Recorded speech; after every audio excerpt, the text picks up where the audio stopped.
Welcome, everyone. You are listening to In the Company of Charity podcast. I am Sister Liz Schoberg, and I'm here with my good friend, Sister Elizabeth Grime. Welcome. Welcome, everyone. Hi, Sister Liz. Hello. You guys are in for a treat this month because you're used to only us being on the podcast every other week, if you've been listening, which I know you have. But you have the luck of the Irish this month. It is a jam-packed month. We're doing every single week during March, and it is the month of missionaries. So we are going around the world with some of our sisters who have had some epic missionary experiences, and you guys are just, again, in for a real treat. You're going to love it. You're going to love it. We can't wait for you to hear them. We can't wait to get you at the back end of this month and see how things went, because we're going to went on a journey, that's for sure. You're going to listen to and be in the company of some amazing sisters, some hilarious stories, and just all around good stuff. So enjoy the episode with Sister Pat Beyrau, but stay tuned because there's going to be a lot of awesome sisters on the podcast during the month of March, the month of missionaries.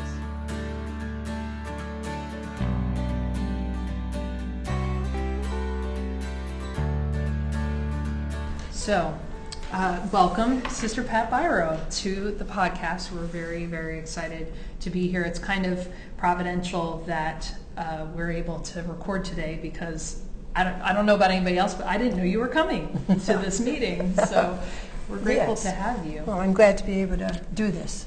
And as always, my good friend, Sister Elizabeth, is here. We're actually all together in Emmitsburg, Maryland right now. Yeah, it's always great when we have opportunities to meet. Sister Liz and I, doing the podcast, always try when we come to a meeting to find people that we don't have a chance to speak to often. And so when she called and told me that you would be here, we knew that we really wanted to get you on the podcast today. So we're just glad that you have the time.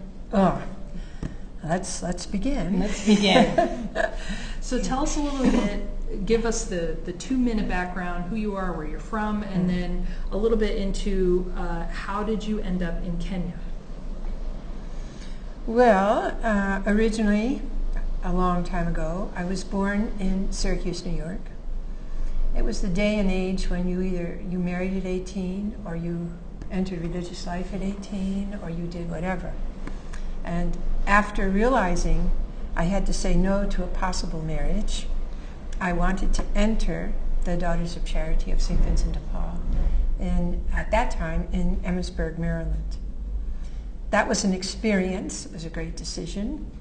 And in fact, we left it, the friend and myself. I'm going to give it 6 months. This was the thing. So 6 months later, I didn't contact him. He didn't contact me, and that's how it ended. So I've always thanked God for that opportunity to know the importance of being loved. You can't do something like I'm doing in this life without a sense of being loved. Otherwise, there's no love to give. And for Vincentian, whether it's a priest, a brother, a lay person, and I've met many Vincentian lay missionaries, or the Daughters of Charity, our vocation is to know and love Christ in those who are poor. So that's been the thing that has driven me all these years, from Syracuse, New York, to Emmitsburg, Maryland. And when I was in my 30s, almost 40, I guess, I decided I wanted to join the missionary aspect of our company, which is an international opportunity that you apply for through the Mother House of the Daughters of Charity in Paris. So I did that in 1991, and then I left for France and lived there a year. Sort of learned French, and this is not television, so you can't see me do quotes. You've learned. You really have to live in it. And I was sent to Cameroon, into French-speaking part, and lived there for 3 years and learned French. Really learned it there, in the northern part of Cameroon. From there, I went to Ethiopia and lived for 5 years there, and worked in Addis Ababa and then as head of a teachers college for Montessori teachers, Ethiopian. And that was a wonderful experience. That's a magnificent country, as is Cameroon. But the uniqueness of Ethiopia is it's the Orthodox experience of Christianity, which is it's just part of the culture. You know, it's still there are places in the world where that is part of the culture. It's just a magnificent experience there among the people. And from there, I went to Kenya. And can you say a little bit about the status of Kenya at the time when you went there? I mean, even politically speaking, but I'm thinking more along the lines of the community, that it was not a province or anything at that time. No, we were the first, the Vincentian priests were asking the Daughters of Charity to come to Kenya to be a Vincentian piece to them. They had just been there, I don't know how many years the priests were there, and they had a formation program going, and seminary and all of that. But they kept asking for the Daughters of Charity to come there. Finally, the head, our superioress, and I don't recall which one it was asked formally by the head of the Vincentians and also our superior general, but a lot of that is not part of this podcast. And so Any listeners have learned it's quite a complicated system. It's a great history. It really is a great history, but that's how it went. And so, a few Daughters of Charity came over here and investigated Kenya and saw it to be an ideal opportunity for the Daughters of Charity at times to work with, alongside of, or receive the support of our Vincentian brothers, and then for us to offer to the church in Kenya, and I can share with this with you. This is rather humorous. So the sister in charge of this went to the bishop, the Archbishop of Nairobi at that time, who would be a key person to, And there are two things about him. One, the first time when they went to ask, could they serve in Kenya? He looked at them and he said, "What is it that you want to do?" And Sister said, "To serve the poor." "You can come here if you serve the poor, but not to do anything else." So that's what we did. We went there, and we opened initially 2 houses for that purpose. And when we went back to the Archbishop, now here we are, we're going to come, and this is all set like this. And now they're standing outside. Here, this is how we are. You go in and say, "What would you like us to do?" And you're told, go here or there or whatever, start your work there and take off, like that. And he's at his desk, this Archbishop, and he's like, you would think he was reading the newspaper. He's got papers all over his desk like this, looking at everything. Sister Catherine says, "Well, now we're back, and we're here, and we're ready to go now. We're just waiting to see where you'd like to send us." And he's real quiet. He looks, and he tears off a piece of the paper. He says, "Try this one." And then he goes over and he says, "Try that one, and come back and tell me which one you're going to do." And that's how not a map, but not a map, a picture, a name of a parish or something, or a place to go in the village or somewhere like that. And sounds check. Almost biblical in a sense. Like you read something and you say, "What exactly just happened?" Yeah, there's more to that story, obviously, but that's the beginnings. And I think for somebody who likes to know about the daughters, we're not too planned, other than to serve. That's right. When we go someplace, and that is, that's pretty true. And when I went up, my first assignment there was one of those places up in the mountains, up in a place called Chepanyao. And it's a very remote place, and there were no other missionaries there, no other people there for miles and miles and miles around. It was all up in the air. I mean, literally, you were up in the air, sat down on the ground and looked over the mountains, and it was just so beautiful. And we were to start, the pastor wished us to start something for education, because he saw there'd be no help for the people unless they could see another side to the life other than what they were experiencing. So he asked us to start a nursery school, and I came the second year. It had already been opened 1 year, and the sister who opened the nursery was teaching in the public school down the road there, getting her feet wet like. And the nursery school, if you can imagine, for anybody who knows education, was in a kitchen that was used every weekend, adjacent to a large hall in which the children were. And then the kitchen would have been where they put the supplies and where the teachers gathered whatever they had. And then outside are the few tables where the children would be. Every Friday, all that stuff had to be collected. Everything had to be put in boxes and put away so they could have all the weekend experiences that went on in a parish. A real multi-purpose Yes. area. So the people who supported the daughters raised money to help us build a small nursery school of 3 rooms initially, and get a tractor. And the tractor there was a drought at the time and hunger. It was to go, tractor with a trailer, it was to go down the mountain to the town at the bottom there, where they could get food and stacked it on the trailer and brought it up and then sold it to the people there. Mm-hmm. It wasn't that they didn't have the money to buy it. There was none to be had in the drought. It was self-sustaining. They would.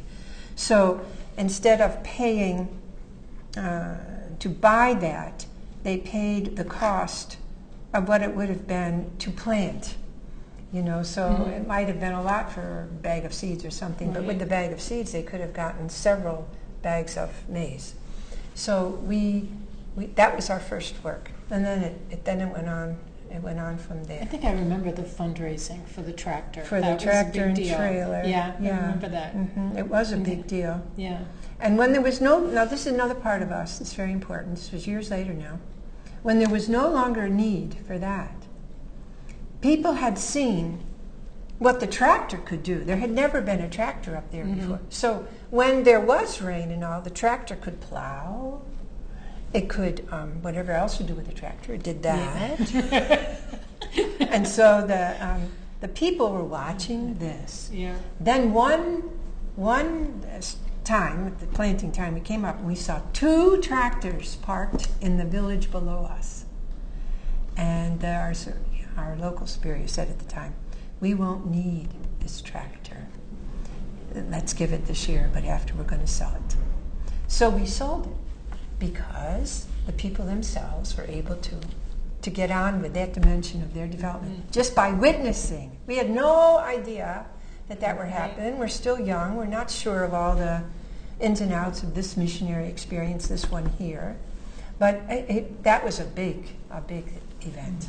Yeah. I think that says about us too. When something is ready to be turned over, we turn it over, hand it over to somebody else. Okay. Tell us a little bit about the sisters that eventually came, because you were only supposed to work with the poor, right? That's Were right. you? Yeah. Was there at some point? Okay, now we're going to accept young women into some formation process, Yes. We had, in Kenya, and I would say in a lot of African countries, there is a huge. Let me speak for Kenya, which I probably know it the best. It has a strong Christian population. And when I say Christian, I don't necessarily mean Catholic. I mean Christian. There's a great sense of God, a great sense of His love and His presence with them in the worst of situations. So when one is sharing one's faith, they also are sharing theirs. It's a mutual, we used to say a mutual admiration society. It's a mutual exchange of our faith in God. And so when there were obviously women who would come to help us just volunteer, like in our own country. Can I help you do this? Is there something I can do? Or we would say, we're going to have a camp here. Anybody that wants to help us out, you're free. Through that, especially in our area and also down in Nairobi, there were girls there were our 4 first women who came to inquire about us, stayed on and worked for us. And then, as they had finished schooling, they asked to become Daughters of Charity. That required then a formal year of working with us, so we could, we, the daughters, could see how they are in a working situation with very poor people. And they could see us in the same situation, but also as sisters together, so that their awareness was better. And then if they asked to come as postulants, then that took place. And then we deal then with our formation program as postulants. And we had to experiment with that. It's not going to be a postulants program like you have in the States or in Egypt or somewhere else. It's a different culture, it's a different approach, but it's the same charism. Who we are is the Daughters of Charity, servants of the poor. That is the primary thing. So the experiences they had to be in the midst of poor people, where they would feel, I don't want to say overwhelmed, but where they would feel, as we do often in the presence of great suffering, you feel helpless. So that our constant recourse is to the God who sent us there, I'd say, like that. Yeah, Absolutely. it's just listening to you, I realize that when you're talking about Kenya, we can kind of get this idealized or romanticized vision of what it's like for you as a missionary and young women coming. But just as you're speaking, I think while certainly there's a cultural aspect to young Kenyan women coming into a community that's predominantly Western women at that point, but the process is still very much the same in the sense of we know who we are as a community, and as we witness and watch with and work with young women to see how do they fit into that. They might be wonderful women who have a great vocation. It just might not be ours. But those who come and for whom this is the right thing, both she and we will see that. Yes, and that absolutely. kind of helps me to see that the charism transcends culture in some way, how we live it and what we do. But the call, the actual call from God, transcends that sense when we're at the base of who we are in our charism, which is to be servants of those who live in poverty. We know that, and the women who are in discernment with us see that, and then are either attracted to it or find it not exactly. So I just, as you were speaking, I thought that really helps me to see that sense of internationality of the company. But we are one in our vision. I'd like to share 2 things about that. One was she is now a sister, a Kenyan sister in our community of 10 years. She was one of the first 4. And when I had to go to visit this house where she was as a young sister. They had something in the mission that they were doing, and I went out with her to visit this place where this terribly handicapped young boy lived, needed total care on the part of the mother. And before we went in, she said to me, the sister said to me, I don't know what to do about this. It's so hard for me. So we went in, and I could see why she said that. At the time we went in, the mother was bathing this child who, I don't know, was probably 11 or 12 years old, as thin as you can think of, being thin, and totally unable to move anything, to say anything, to look at anything like he's looking at something. No recognition, no. And she was washing him ever so gently, his body, and then turned him over. So I saw his face and all like that. And so Rosemary is speaking, Rosemary is the name of the sister, is speaking to the mother and, sharing the whole thing. And I'm thinking to myself, I haven't a clue what to do, except what the mother is doing, is to love that kid. And I can say another example about that. And on our way out to the car, after we had been there a while, I said, Rosemary, do you see the love the mother has for that child, And she said, certainly. I said, that's what we can do. That's what we do. What service can we render or develop that will show the same love?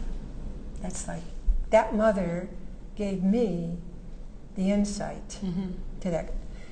Now, that was when I did not work there. I worked in the mountains. Now I work in that place with those children. And there was a VLM who came from the United States this past year. And she was working with us. They're working for a month. They were great. We had 4 wonderful women there. And the Can first, you just say what VLM stands for? Vincentian Lay Missionaries. That's something that the Daughters of Charity do in the United States. And there's other groups, but I don't know their names. But the Vincentian Lay missionaries have been in Kenya for a bunch of years that I've been there. Maybe you know Jennifer Moya? No, was Bella? No. Bella Yeah, Bella was was there. there. Bella was there, yes. Hello, Bella, if you're listening to this. Yeah, Bella's a postulant now. Yeah, and and Jennifer, Macon, and Georgia. Jennifer, Yay, yeah, Bella. and Jennifer you might know too. She's a great woman and she's been for many years in Chepanyah, worked with us and constantly stays in touch. And why do I want to say that? Oh, because there were 4 here with us in Tigio this past summer, your summer. And they spent the first week observing. We have many services on our compound, so they had the opportunity to spend time in each of them to try to see where they would be most comfortable serving in this place. And this is now in Tigio. This So is you in had been Tigio. in Chepanyah, and now I'm now down you're in Tigio, which is a place where Rosemary worked when I went and visited there. Okay. About that little child. Right. He was a big guy. So then we are now here, and this one member of the group on this day went into what we have as a respite care room. There are 11 children in there who will never be able probably to do anything. And although we are doing our fullest to get them to do whatever it is they might be able to do. So she obviously had never experienced anything like, and all on the first day we asked them just to sit there, because they have to learn everything. They have to learn how to feed them, how to change them, how to lift them, everything. So they were so afterwards, at the end of the day, she came and she said, Sister, I don't know if I could do this. I just don't know. There's nothing I can do. This was before the end of the first day. And I said, why do you say that? She said, I will never be able to help them. Like that. Meaning the idea of service is to do something that they can get a handle on. I said, watch. And I went over and picked up one of the worst of those children. I just picked up that child and held her to myself and just rocked it back, the little one back forth. And I said, how are you today? Are you feeling good today? I'm Sister Pat. Remember me? I'm the one who holds you like this. No response. No nothing. Nothing there, And I went over to the Vincentian missionary and I said, do that. you know, and she took the child and she did the same thing. It was so beautiful, so humble, so Vincentian. I said, our service is to love them first. If they know you love them, you've done everything. I think we have to know that as daughters of charity, because so much of what we grapple with and we sit down and discuss weekly are things I don't know what to do. That is where the community comes in, and we can all say, neither do we. Yeah. You know, we can all support the response. We've got to do something, and we don't know what. So we're together. The community life is something that must support the mission. So you never feel totally abandoned in a work that's difficult, but you feel supported in the work, and it's hopeful. So that, I would say, is a pretty good description of what it's like in Kenya at the moment. I just wanted to share with you a side note. Yeah. Sister Rosemary and Sister Lauren Silla. Oh, you know them? Well, I know them because we all came to the seminary in the same year. So in the community, for those who don't know, we call them bands. You know, when you come to the seminary, or we would call novitiate, at the same time. Yeah, it's a group. So we communicated with them while I was in the seminary because we all came to the community at the same time. Okay, wait till I And, say we met you. She'll yes, want this now. She'll want this because I've used her name. And That's right. And, That's right. and Rosemary and I were also in the Vincentian session at the same time 2 years ago. Yes, okay. So I definitely feel a special connection with those sisters there Oh, because well, wonderful. we're all the same age in community, you know. Okay. But some very profound reflections, at least in my communication with Sister Rosemary. You know, just a person of depth. Yes, she is totally, she works with the elderly, and she's totally committed to their service, not just when they're on the compound, but she has 2 days of the week that she visits only. And you know, on Saturday, when people say, that's my day and I'm not going to do anything, I need to blah, blah, blah, blah, that's her day to visit. Yeah. You know, and I know exactly where she's going. I mean, we have some very, very poor experiences around us. And she goes out every Saturday, unless she has another meeting to go to or something, to the ones who could not come that week. You know, she wants to go and find out, were they sick? Was somebody watching out for them? You know, she follows up on. There are 72 elderly people that she oversees. Wow. You know, That's amazing. So we started the podcast, this episode, with an Archbishop giving you 2 places to go and visit. And now, just in the storytelling, which is I always think is so wonderful how a story happens, we're now 2 places. We've been in 2 places. Yeah, we now have young sisters who are there's more than 2 informed. places too. Yeah, and so tell us a little bit about the development of. So we've gone from these 2 places. Yeah, we had to build a central house for that, which is in Nairobi, and that's where generally the religious will, I use the word congregate, but a lot of the general houses of their formation and things are there. And so when we saw that we were going to have a novitiate, or seminary as we call it, there had to be a place for that, and also a place for the government and the expansion of works and requirements and things of that sort. So that house was built. That was the 3rd thing that was done. And then there's another house in Kio, Kitui, another faraway, distant place from Nairobi. It's another house. And then the seminary house itself is a separate building. So, now you mentioned Vincentian lay missionaries. Yes. And for the people that listen to this podcast who are maybe in college, post-college, thinking about wanting to maybe do a year service or have an experience as doing missionary work overseas, can you say a word about the joys and struggles of that experience, and you know, how you all have managed that for young people who want to come and serve? Well, we grew in our management of that. When people come, who really don't have a clue about what they're doing or anything like that, or when they get there that they think they can be just like they are in the USA, we realized there had to be an orientation. That was shared with the VLM head, and she asked for what kind of material, what kind of preparation do you see us giving? And we recommended. I know Sister Mary Shea, who's also here. We sat down and made a big recommendation of things. I don't know if it was Mary Shea or Mary Holland, one of the two.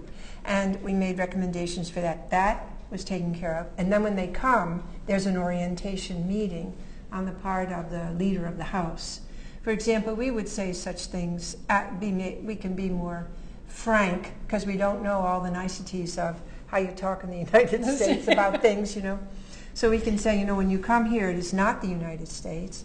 It is not polite to sit with your phone the whole time in a meeting just going through pictures. Even as you can't understand a word of it, it still is not something that you can do. Please do not use your smartphone during supper time when we're trying to have talking, which is very important to us, the communication in the house. That type of a thing would be. Also, it is not the custom in Kenya for women to wear shorts, and you're in the bush. It's extremely not the custom for women in our area to wear slacks, let alone shorts. It just isn't part of their culture. Right. So we ask that they wear long pants or a long skirt, something of that sort. And also that's very important that people shake hands here. It's not in the States. You might run up and hug. But in our country here, you reach out your hand first, and you greet a person like that, and then you might embrace them. All those things, so they feel comfortable meeting. And it's expected that when you're in a conversation, you share it. You don't dominate like I might be doing right now. No, it's an interview. Yeah, whatever. But it's like that. And also, if it's the first time you're leaving your country, if it's the very first time, you'll receive a lot of directions on the kind of papers you need to bring, what you need to do to have a visa, where to meet us at the airport. You don't have to worry about being abandoned anywhere. We'll be there. It's all those kinds of things that they can be terrified about. And so we would give some. And if you've been overseas before, it's that much easier because you're that much more comfortable with the airport scene, which can be a bit much. Especially and you will, coming from the States, you will change planes. The VLMs ask very good questions. If we forget in the orientation, they say, is it safe for us to go into the town? And I said, not until we've gone with you. That everybody in the town sees you with us, and they know you're part of the group that comes, because we do frequently have volunteers. So they go with us initially. And they'll have to run down and get bread or fruit or something. And the day they go as a group by themselves, or they go alone, it's a great big day because they feel, they've made it, kind of. Yeah. And they weren't comfortable walking to one of the places initially. I took them to one of the adult centers where we went. And then the second day, when they were going on their own, the second week, one of the members asked if I would walk with her there that first day, and I said yes. So they know what to ask for. That's great. They know their own area of need, and then we share with them what our area of need is, and then so yeah. Any missionary, anybody coming for a missionary experience has to know their limits, what their fears are, and we have to know what our desires are for them, as well as the need we have to care for them while they're there. I mean, they're our responsibility. That's right, yeah. So we're very careful. In the preparation of churches when they plan, or communities when they plan missionary trips, we're always now having those conversations that are we more of a burden than a help? Are we just coming in to have this kind of, the experience is all ours as Americans coming in and doing this thing and leaving? And it sounds like that you've really again, I think it's because of the way the charism informs everything we do. Yeah. It's to recognize the vulnerability of the missionary, the mission person who's coming as well, that they're bringing a poverty that we have to be gentle with and tend to and understand. So that, but they also have to be able to offer their gifts. Absolutely. Whatever they are. Yeah. You know, and that's why there's a lot on them, like the teachers. It's different from a volunteer who is a professional. And then when it doesn't mean BLMs are not, they might have a professional gift, like they're teaching, maybe they want to give a small course on business, entrepreneurship or something. That would be great with an idea on a course like that. We gather all the people together and do it.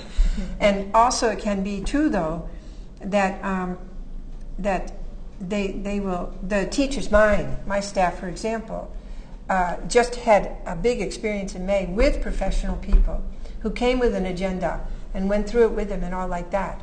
And after the first week, one of the teachers came and she said, now, in this situation, we're the ones who are going to ask them to do certain things. And I said, yes, unless they offer to do something, you guide them.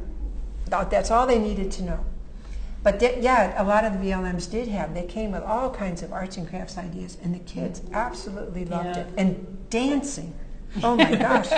They learned all kinds of things, and they really had a good time. And these are special needs kids, you know, it was great, I know we could probably talk forever, a long couple more hours about your experiences, but I'm wondering if you would be willing, if there's anything that you would share from your prayer, from experiences that have shaped you as a missionary, anything that you would want to share with the people who might be listening, of your experience of God within this context. Mm-hmm.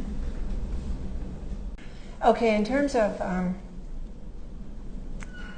my prayer, or what has God done, one of the ways I pray when I am really worried about something or concerned about something is I imagine St. Louise is one of our foundresses. I frequently pray with her as a companion. And at some moments I can feel very helpless in face of something that I have to do or that needs a response in some way. I just haven't a clue. And she will say to me something of the sort, did you expect or do you expect to be able to do everything that you face?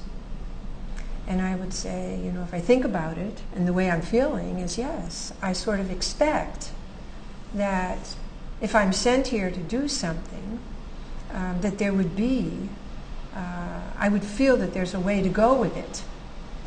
And, you know, St. Louise would ask me to remember that in her life, there were many times when she did not know what to do. Mm-hmm. And she had a thing on divine providence.